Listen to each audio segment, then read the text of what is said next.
Welcome to Slightly Off Script, the marriage show where we remind you that marriage can be stupid good and wicked fun. I'm one of your hosts, Bethany Needham, here with my in-house nurse, Andy Needham. I don't know how I feel about that. I don't know what the actual term is for the... I'm your husband. That's the term. I'm taking care of you. But you're taking such good care of me. I feel like I have a nurse in my house. I feel like it's not going to come off that way when I'm like, oh, my wife is very ill and I have forced her to record a podcast. Okay, for the record, he did not force me. We both knew that we're kind of behind the gun on this because of all the things. And you were like, if we could, great, but absolutely no pressure, I believe was your actual statement. So Thanks for giving me that out there. well, it's true. I'm not making it up. I'm not like, I'm not going to share your microphone today. Let's just say yeah, Clorox wipe this bad boy. This episode is brought to you by NyQuil, I guess. Yeah, NyQuil, Sudafed. Puffs with lotion. So many tissues, fluids, all the things. Oh, don't get too graphic here. I'm going to drink water and tea. Sorry. Post-nasal drip. Yes. Yeah, for real. Oh, but we're here. We're still here. Yeah. We are glad to be back. Mm-hmm. We're here. Just kidding. Last week, we released an episode that we recorded at Camp Spofford, which was in the middle of a lot of things happening, which we'll talk about today. Yeah. I was nervous based on all that was happening that like we weren't coherent, because you know how like when you're in those spaces, you're serving, and I think we both like poured our heart into it, but you just have a lot in your mind. Yeah. And I don't know how the listeners experienced it, but I went back and I was like, that was not as bad as I thought it was going to be.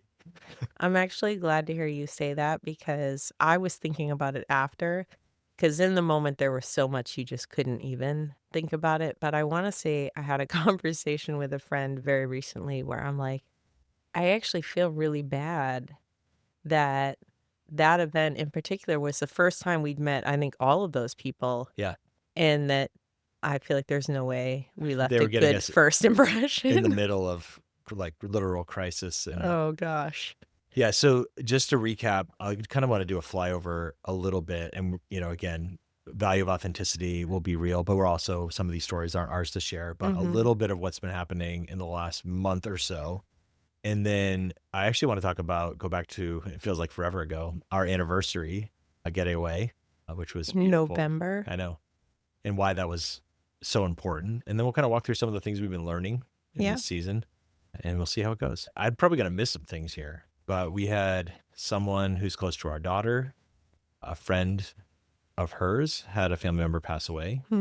We had someone that is really close to you go through some really hard medical things. And that felt like, oh, wow, there's a lot going on here. Yeah. And we didn't realize like, no, that's just the start of it. Yeah. Yeah. We experienced the passing of some people in our lives, and then also just the experience of people that you love walking through really traumatic, hard things, and just walking alongside them in that. So yeah, there's been a lot. I lost my longtime mentor, Peter, who we have known was fighting cancer for a long time. He passed away 2 days after Christmas. And then right after the new year, we got a call that kind of rocked us really hard, and someone really close to our son. And it was a very traumatic death, something that made us reshuffle our life and schedule for a period. We'll talk a little bit more about that in a few minutes. We flew down to Jacksonville, and we got to be with the family and try to just be present and serve them and mourn with them in a type of circumstance where you don't have a lot of answers to give somebody. And then this is hard to talk about. So we had 2 funerals in 1 week, on a Thursday and a Saturday, one in Florida, one in New Hampshire. And then that night we got home and we just crashed. And then our dog passed out, our 11-year-old beloved Golden Doodle Fenway.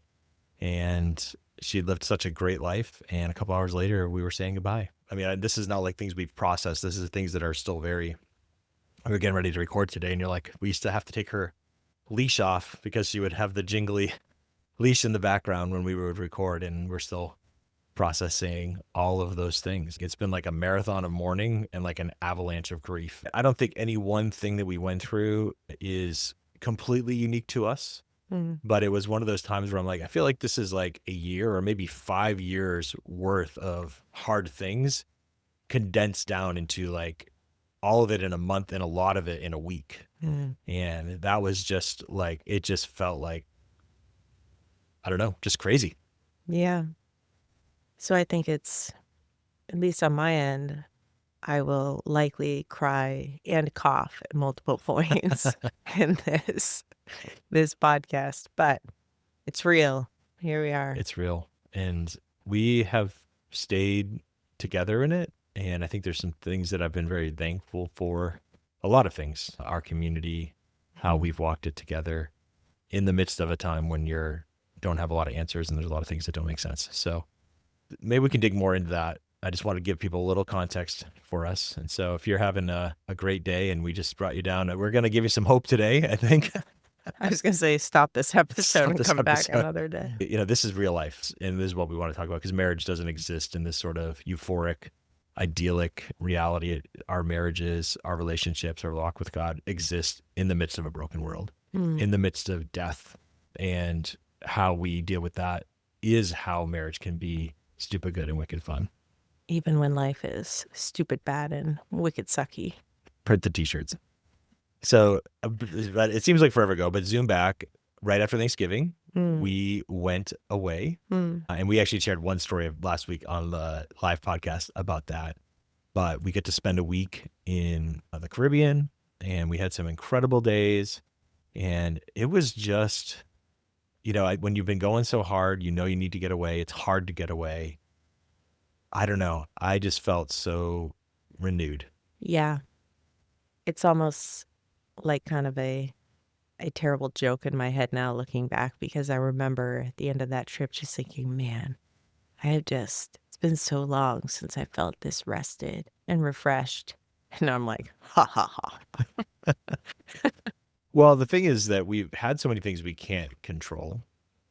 But one thing that we do have a lot of agency over is our rest. And we have talked about and continue to value the priority of investing time and resources into rest. And for us, when you think back on that week, it was a week that was beautifully productive for our marriage and for our souls, but beautifully unproductive in terms of getting things done. Yeah.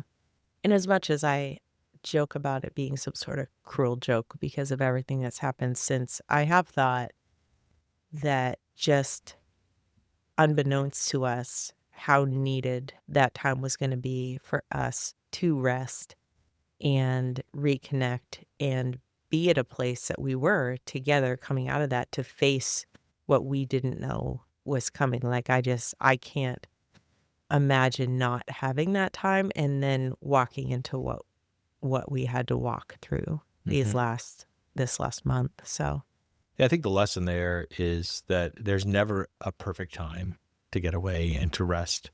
And there's always other things that are going to demand your resources and attention. We've had to replace a dryer and a dishwasher, and there's all the things of life. But making that priority is one of those things that I'm very thankful that we took that time away, and we just enjoyed like we read a lot of books, and we just enjoyed each other's company. We ate some great food. We found a beautiful, quiet beach. we fully unplugged, like Yeah. cell phones away. Yeah. I don't even have very many photos, to be honest, but I don't care. It was just incredible to not be looking at screens and just enjoying the quiet and the sunshine and the warmth and just being together. It was so good. And then we came home, and you had a whirlwind girls trip, which was beautiful and a different kind. Like I kind of make the difference between like rest and quest. Rest is sort of like the unplugging. Quest is sort of the go hard adventure time. The second trip was quest for you. Yeah.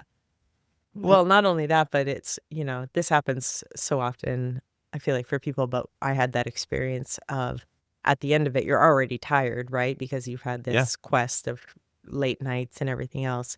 And then our flight just kept getting delayed. Oh, yeah. That it was brutal. So that was really for me, when I look back, the start of, again, I didn't realize, but would be some really difficult days. Unfortunately, kicked off with about 2 hours of sleep the night before I had to jump back into work, but that was, outside of my control, but that's Yeah, in the middle of that, again, we had family visiting. Josiah and Taryn came to visit.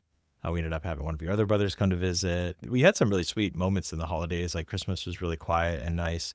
But then it seemed like right after Christmas, some things were already happening. But then we kind of walked through these different losses. I think it's a privilege in some ways to be invited into other people's loss. Like we experienced loss ourselves. Like for me, having Peter and then having Josiah go through something very traumatic, we feel that for our kids or for our friends. But then some of what we walked through, and we made an emergency trip to Jacksonville on 2 days' notice, thinking that we'd be there for a little while, ending up being there for most of a week and through an entire funeral.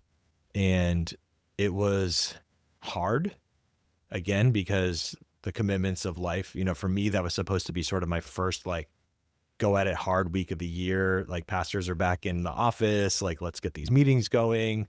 I have things that have to happen to make the schedule roll. And then all of a sudden we end up on an airplane completely, trying to keep things moving enough. Even for you with your job, you had to unplug. You have a job that being in the office is very important, and you still had to do some things to kind of make the ships run on time, or help those who had to kind of fill in, but it just didn't show up the way you wanted it to. yeah. I think it's been a while since we've experienced one of these moments in our lives. We love the work that we do, and I have chosen to be in a work environment that it really isn't easy for me to just be like, I'm gonna take this day off work. Like, it's not, It doesn't lend itself to remote work or yeah, random days it's off. not that kind of job. And I love my job, Yes. but this was one of those moments where this is literally a terrible time for me to be taking time off work. There's still zero question as to whether we needed to get on a plane. It was like, with all of that in place, we absolutely have to go. Like, this isn't should be or should be not. And in that moment, I would say one of the things that has been the most beautiful is to see how so many people in our lives stepped up and supported us in incredible ways to even make that possible. Absolutely. I have that vision of, I think it's Exodus 17, where the army is fighting the Amalek, and Moses is up on the high place, and God tells them as long as his hands are raised that he'll give them victory. Yeah. And they're in a battle. Like, that's the thing not to forget. Like, this can be one of the stories you can kind of whitewash, but he doesn't have the strength on his own to keep his arms raised. And so Aaron, and I forget who else is it, but he has people come around him and keep his arms raised in that moment. And then God gives him victory in that. And again, victory still is costly in a war. I had this picture throughout, especially people sending us messages and praying, but then also people showing up for us in very tangible ways. And do you want to talk about that for a second? Because that is a little bit, it's a hit to the ego. Mhm. It can be. I mean, some of the friends who showed up for us, they have a lot going on. Like, these are people that are some of them in pastoral ministry. They have a lot of challenges themselves. And it's easy to kind of say, like, well, everybody's going through hard things. I don't know if I'm like, but this was one of those times where we just had to say, like, we need help and we're willing to take it. Yeah, a couple of things that I had to learn through this, and they weren't lessons I was super excited to learn, but they were beautiful nonetheless. One is that I actually am somebody that loves to show up. That's not a pat myself on the back. I realized through this, like, there's such an ego side of that. Like, I would love to be the superhero that flies in and helps out. And we even talk about it. Like, we were at a marriage event on this crazy weekend talking about how important community is and authenticity. But then in a moment that we came to where it got overwhelming very quickly, God really checked me in a loving way to be like, are you going to just talk about this, or are you actually going to receive, like, let other people show up for you? People text and that this is not, don't pray. But my go-to has always been, is there anything we can do? Oh, just pray. But on that weekend, we got a call. The call we got was on a Friday from our son. We knew we needed to fly as soon as we could. And as soon as we could was Sunday after we sort of had this commitment we could not step away from. And also another piece of this was we were throwing this surprise party for our daughter, which it was her birthday On Friday. on Yeah. Friday. So we Yeah. we left a surprise party to go do a weekend full of commitments with the idea we'll come home after the weekend. Sunday we'll just kind of get the house back in order, Yeah. rock and roll to our next week. And even before we knew anything was going on, that in and of itself, we were running on fumes from something else. And we're kind of like, okay, Sunday was sort of the carrot on the stick. We'll get home, we'll clean up, we'll reset. And then everything flipped upside down. And we basically got to this conference and we were sort of piecing together a plan as we went. And I realized, I'm like, listen, this is not ideal, but I needed to go home, like basically go speak the first session, drive back home, try and put the house back in order. There were some other parts that I won't get into that needed to happen so that we could then fly out the next day. And when I got in the car, I just had this moment of like, I could go and try and do all of these things, or I could actually ask for help. And I called a friend of mine and a friend that had been like, and whatever we can do. I knew that she has a million things going on in her own life. And it was like one of those humbling moments. But I was like, I think I could use your help. And she's like, give me the time. And she literally showed up at our house, met me here, and just started cleaning our house, like putting everything back in order while I was getting things together. It was this incredible moment of it was very humbling. And also, I realized in that moment that in some ways I was missing out on this very thing that we talk about with the beauty, empowering community, authenticity by inviting people in tangible ways, by being willing to say, it's not that I can't clean my house, but right now, like, this is also overwhelming. And she had said a couple of times, she's like, thank you for allowing me to come and help. Mm. Like, thank you for inviting me into this space. And I can't put to words. It seems like such a shallow thing, but in a moment where, like, it was really hard to come back to this house, there was just a lot of emotion. Even just having somebody there that cared so much about us was a game changer for me. Mm. Yeah, that was huge. I mean, we were booking flights. I think the other thing that I was really thankful for you and me was like we had to make a lot of decisions that day and then through that week that there was not a easy answer to, and it wasn't like here's the right way, here's the wrong way. So Yeah. there's the getting help side of it. We did reach out to our Sunday commitment and be like, hey, here's what's going on. Do you have any other options? And they didn't. And so that was like, okay, well, we'll see that through. And then throughout the week, as it went forward, like I think that God gave us a lot of grace for each other, because there was a couple other, I think of like, there was on Tuesday of that week, we also had to make a decision. Well, I think it was Monday that we had to make a decision on when you were going to return back Yeah. to home. Because originally we thought like, okay, you'll go down for 2 days, I'll go down for the week because I have a little more flexibility on my schedule. And then when we got down there, it was just really clear. And they asked us to, hey, could you guys stay? And it was, again, one of those decision-making moments in a marriage where you're like, look, and we just had to, like, we were very honest with each other. Like, there's no perfect option here. Right. And then, so we just started to walk through, what if we did this? What if we did that? What if we did this other thing? And we ended up, having to rebook all of our flights and extend our hotel stay. But maybe we just talk about getting down to Florida. What you did on this side was allow somebody to do what then God called us to do for other people. Yeah. Not that they're equal, but we were really down there just to be a help. Somebody said to me, I thought I clinged on to this, and it really was. It was like we had the ministry of presence and Mm. showing up for a family that was going through a tragedy, and just trying to be like, okay, where is it just sit with and be? Mm. And where is it like, hey, let's do some things that will relieve a burden, what's Yeah. for dinner and stuff like that. So how did you experience that? I think first, some of what actually helped me enter that space is the friends on this end that sort of inspired how they showed up, Yeah. helped me understand how to show up, Mm. because having people that just show up and clean your house, we had friends that bought DoorDash gift certificates for like Mercy, who was going to be here without us, to make sure, hey, let's make sure she can get meals really easily. Somebody buying a meal for Josiah and the family on the Florida side of like, hey, we're way far away from your other kid, but let us help in this way. And so when we got there, that was kind of a lot of what was on my mind. What can we do? Like, basically, let's walk into this to be present and also just look for anything tangible that takes a weight of something off that they don't have to think about. And that was everything from doing laundry to walking a dog to even bathing a dog for me at one point. I really bonded with their dog. And, offering to clean kitty litter boxes, or you were like the champion grocery shopper, like things like that. But even the thing that I think I learned through this, and some of it they articulated in a way that was so helpful when people are in crisis like that, when you're going through something so hard.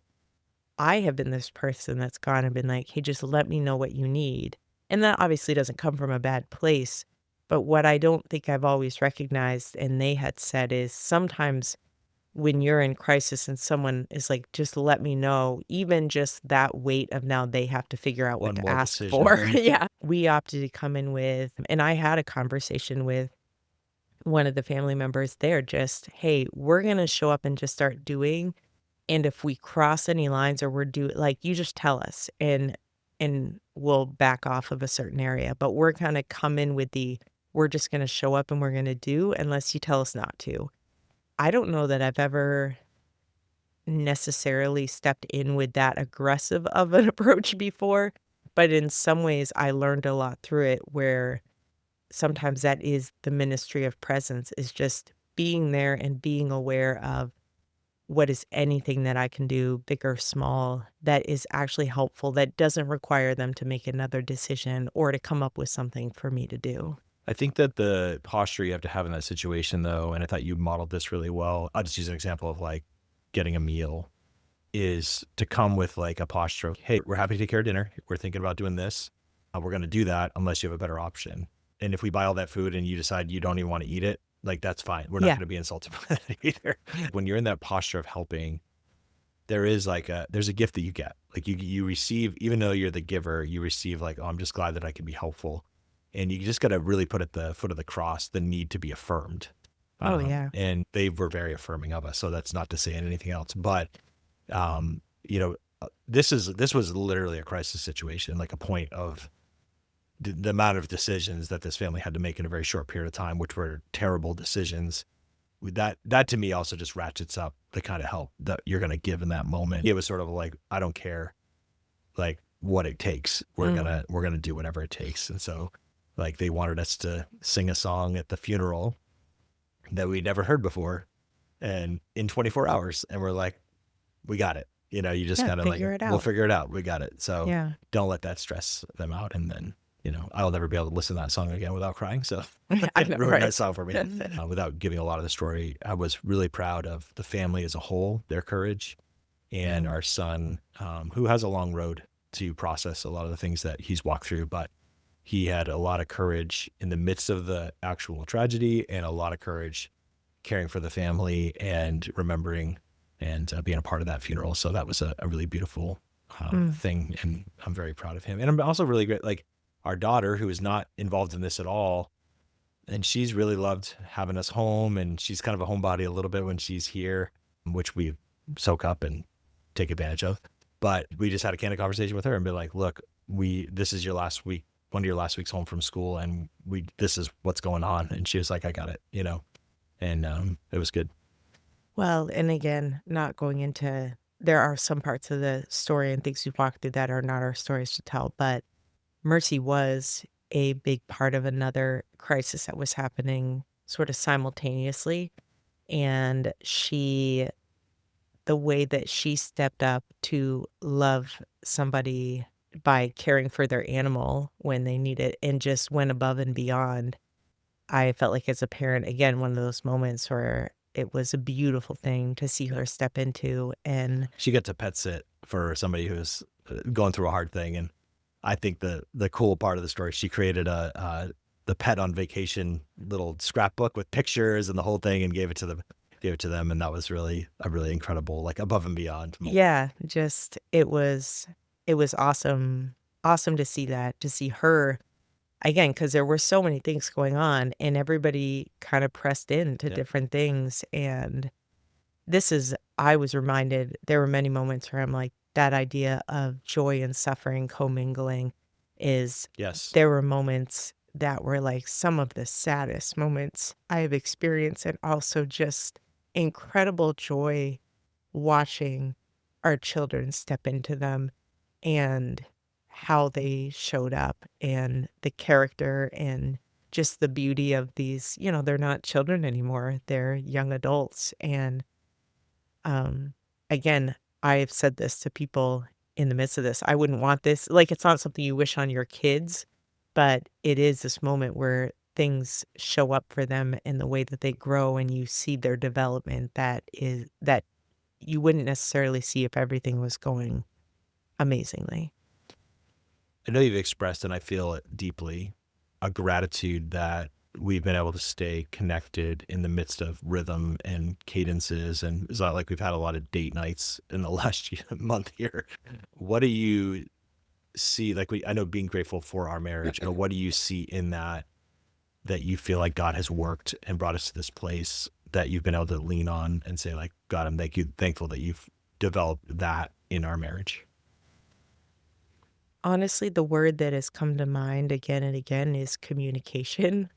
I think one of the things that I don't know that this is true, but I've thought maybe goes all the way back to how our dating part of our relationship was long distance, and we were almost forced into early on having only like verbal or written communication, that we couldn't necessarily lean into physical affection during those times. And during all of this, I really treasure in our marriage the ability that we to have hard conversations and real conversations and process through things, but also sometimes that we don't even need to have a conversation and are able to communicate like in a really powerful way. How we were in Florida and there were moments I don't even know that we necessarily said anything and we could make eye contact and knew you're going to do this, I'm going to do this.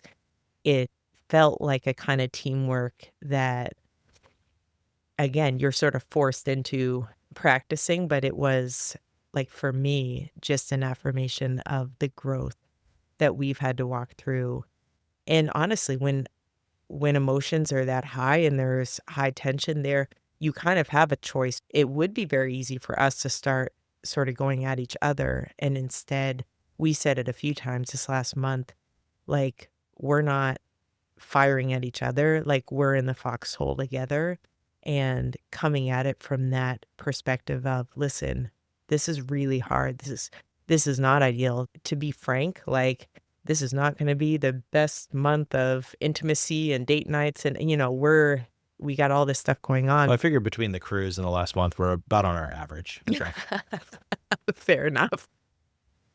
shout out to cruises. The boats are rocking. But I think like we're gonna go into this together. We're Yeah. we're linking arms, we're gonna figure this out.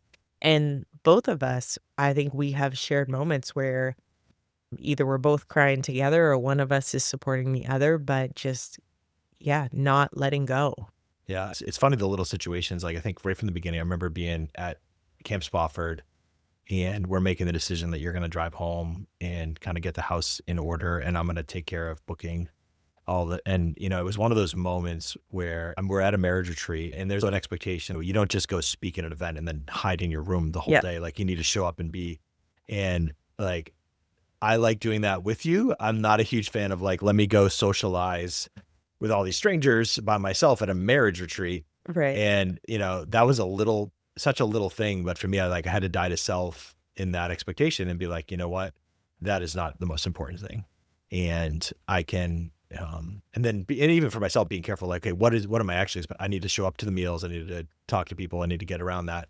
And then I can tuck away and kind of take care of our stuff and things like that. And so just those little things where it's like, yeah, that's not ideal. Mm. That is not the way that we would prefer to do things.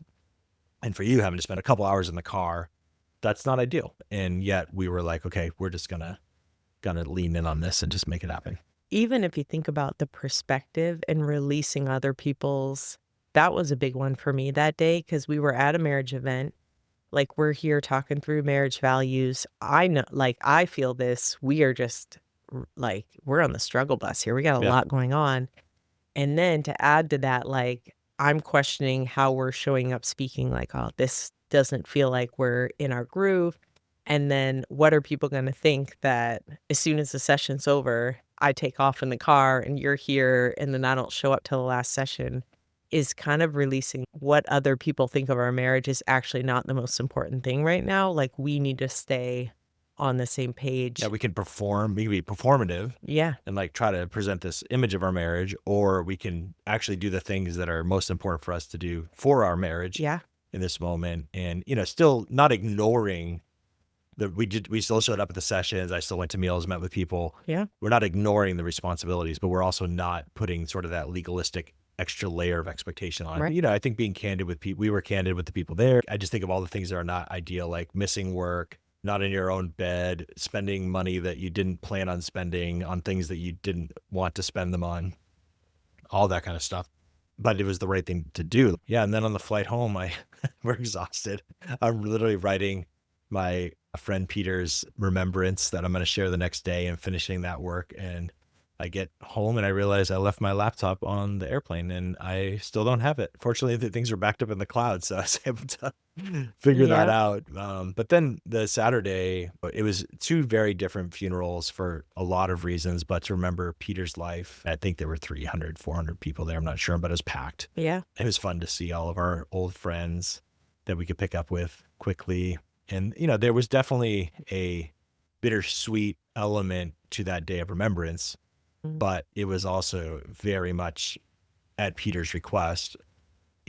What I said when I opened the service was, we're here to remember Peter, but we're here to worship Jesus. And that's really what the day was. It was really beautiful.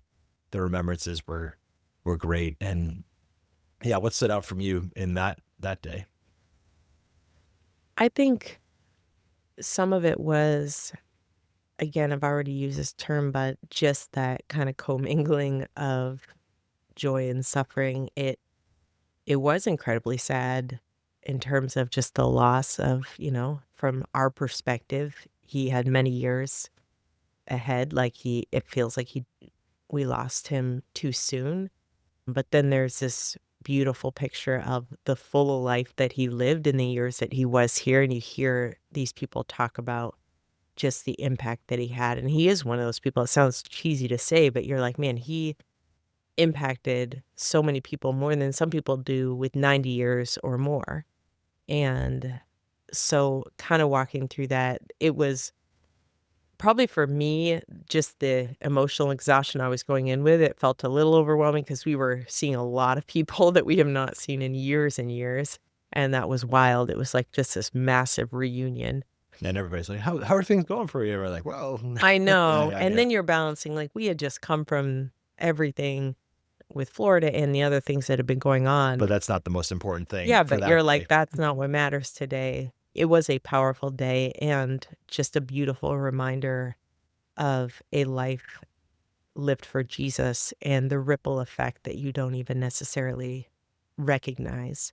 It's unfortunate, right, that we wait till funerals to I know. kind of, Well, but it was a beautiful thing to see. Yeah, if there is a silver lining to somebody having a diagnosis, which Peter had, is that we did over the last 3 years have some really sweet moments with him, with his family, Yeah. to be able to articulate. Like, I don't think there was many things that I shared that day that I hadn't said to Peter, which is a gift. And yeah, I just, the 3 pictures that I shared, kind of symbols of Peter's life that marked me very deeply. And I just used kind of actual imagery. But the first was I used a wedding ring because Peter was a deeply devoted family man. I called him the sanctified spiritual mafia kind of love.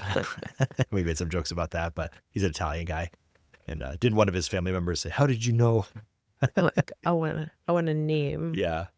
Who snitched? But I said it this way, and I think it's something I cling to, is that Peter didn't give his family the leftovers of his ministry. He gave the church the overflow of the way that he loved his family, loved his wife, loved his kids. Mm, And that's, to me, something that I want to be true mm, in my life. And I think I fight for. And then Peter had this tradition as he discipled particularly men of this sort of ceremony of coming to manhood, that he would give out a sword. mm, And, it was cool because I wasn't the only one who referenced that.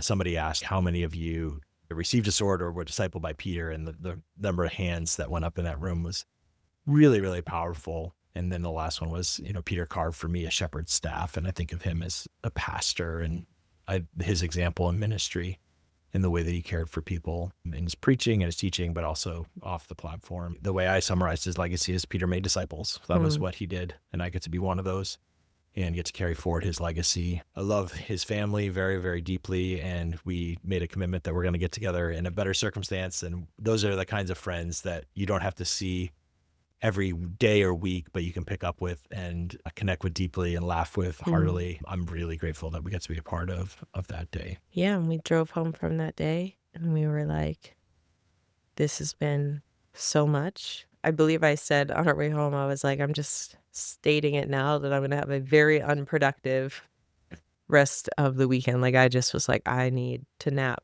until I go to work on Monday. And then it didn't play out that way. Yeah, it's been hard. I was not raised as a dog person.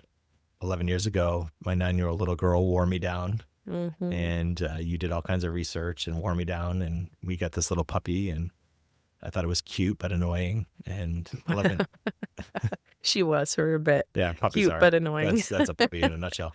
Again, I've never been through something like that before, and we experienced this differently because we have different connection to the dog. I do have a different appreciation. I think in the past when somebody says, "Oh, my dog was put down," I was kind of like, "Oh, that must have been a hard day," and I'm like, "No, that's like a hard while. Like that's a Mm. hard season, and we're still in it."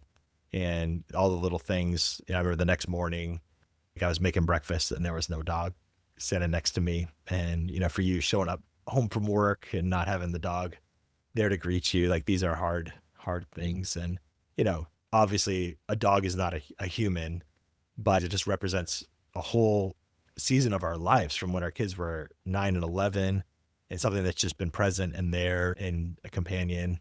It's been terrible. Mm. And I know there are people that are not dog people, and I absolutely get that. Yeah. Like, it's hard to understand if you've never had that kind of connection to an animal. And I agree that dogs are not people. When I think about Fenway and why, because I've wrestled with, like, why is this so hard? Like, is this just because we've had so much all at once and it's like the grief sort of released when we say goodbye to her, or what's the deal? And the more that I've sort of processed it, I'm like, it is a really unique relationship because in some ways a dog actually is with you in places other people aren't even, like, it, because Fenway was my girl, Yeah. On your and, sad days, or like, when you're having an adventure on a hike, or like just with you. Yeah. well, literally, this is like, and her breed and her whatever personality was, she was a very people-oriented dog. Some dogs, you open your door and they're gonna take off Yeah. and you gotta chase them around. Fenway was always funny because she, If she went running off, it was to visit our neighbors. yeah, like, she's like, "I want people." The realization that to have her around, especially after if you've had a long day of just feeling like people just want from you, everybody wants something. She was that presence that just wanted to be with you. She's been with us the whole time we've been in this house. We were I'm with saying you. today that the snow falling was kind of a gift because one of the hard things is her little paw prints have been in the snow since we lost her. So, Yeah, it's been a challenge. So gratitude even that she lived a full life, and even her last day was actually a good day. And everyone was able, I mean, except for Josiah was in Florida, but your brother and Josiah Mercy. FaceTimed her. Yeah, we were Yeah. all able to be there. And that's actually interesting because in the last month, I don't know how many days we were all in the same space. So yeah, anyway, we miss Fenway. And I don't know how to end this episode in a positive note. You promised them hope, and then you just gave them sadness. I know. Well, The hope is that Uncle Dave is talking about two do not see doodles. this. We'll see how this goes. I just put a moratorium on that for a season, but yeah, we're still here. I feel like we're doing well, and hopefully the sickness goes away. As I speak for yourself, I'm dying of the flu Yeah, I right know, now, but God's been real faithful. And everybody's had loss and walked through seasons, but I think this is partially why, like, even to get back to the beginning, not just like the fun of vacations, but do the work in the light so that you have the hope in the darkness. In your marriage, like, what if your marriage could be one of the ways that God helps sustain you through those dark seasons? And I feel like God has given us that uncommon grace, and I'm really grateful for you. I'm grateful for you. And I just want to say one of the things that I'm still, I don't know, processing a lot in this is for the idea of it's okay to not be okay. Yeah. But I think one of the things that I really have been challenged in this is when people in your life are suffering, the ministry of presence isn't always bringing a silver lining into the mix. When we weep with those who weep, Yes. I think sometimes we feel this like we're compelled to bring hope. And again, not that hope isn't there, but at least my experience is sometimes when people bring hope when you're really in the depth of mourning, it's almost like it doesn't land right. It doesn't land as hope. It almost lands as guilt, like that it makes you feel like it's not okay, that you're just really sad. And yeah, so for what it's worth, That's I think really good. one of the things that I'm learning is sometimes to communicate it's okay to not be okay. It's okay to not, you don't have to bring hope in every, like, hope exists. Obviously there is. And as believers, we know that, but sometimes just like sitting with someone and crying with them and acknowledging that, like, this is just really hard. Yeah. I don't have an answer. I don't have an answer. I think that's something that God's taught me, because I remember certain circumstance where I had somebody I knew who had somebody pass away. And I said something that was sort of like one of those cliches, and they kind of called me out on it.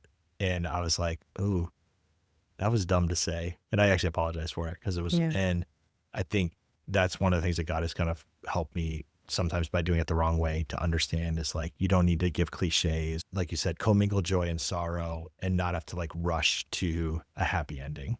Yeah. And I think it's like the mourning with hope, but not having to apply hope. Yeah. Like, you don't have to like rush it and put it on somebody. You can carry it in your heart and in your soul, and not feel like you need to rush yourself or somebody else to that place ahead of their mourning and grieving process. Well, and I mean, what better way to live like Jesus with people around us? I had to be reminded, like, Jesus sits with us in those moments. He holds us. He hears us. I had to release that picture that Jesus was waiting on the shiny other side of this. Like, he's in it with us. That's so good. And so that's what we get to be with other people, even if that means not saying anything at all. Well, I will say that having a podcast is cheaper than therapy. This has been really good for my soul. Okay. So not that we should still do therapy, but we still need a therapist. No, but this has been one of the, honestly, this conversation has been good for me. So thank you for saying yes to doing this. You're welcome. I hope it's helpful to those of you out there, and no matter what you're walking through, we're here for you, and we will continue to try hard to bring more conversations. We have some live events coming up on the schedule. We're actually doing a marriage event in Rhode Island and one in Massachusetts in the next month. And we have some more episodes coming out. One's an interview with an incredible couple from New York. And then we're going to do some new episodes together. So let's make it. Let's do it. Let's do it. Thanks everybody for tuning in today. Like, subscribe, share, all those things that they say on podcasts. All right, y'all. Bye. Bye.